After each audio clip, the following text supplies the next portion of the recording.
Hi, welcome to the John Morse room. Welcome in, welcome. This is the room where Mrs. Borden was infamously killed.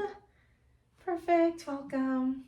Alrighty, so the last time Mrs. Borden was seen was around 9 a.m. by Lizzie Borden and their maid Bridget.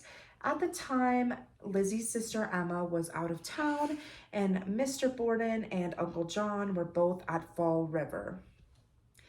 When Mrs. Borden was killed, Lizzie said she was downstairs ironing handkerchiefs, which we now know is not true. Mrs. Borden was killed in the room that Uncle John actually stayed in the previous night before. This is now one of the most famous rooms for people to stay overnight in at the Lizzie Borden Axe Murder House and Museum.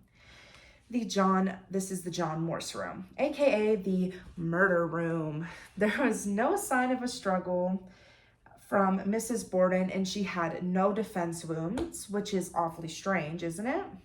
It's unclear whether she was standing and facing her attacker or kneeling and turned away when she was attacked. However, we do know where all of her wounds were. Her first wound was behind her ear and to the left of the back of her head. Her second wound was between both shoulder blades, right in between, and it was 4 whole inches deep.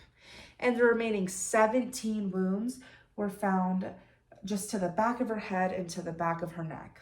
Eventually, Mrs. Borden was found in a pool of her own blood, and based on her stomach contents and the stomach contents of Mr. Borden and the blood, it is estimated that she died a whole hour and a half prior to Mr. Borden's death.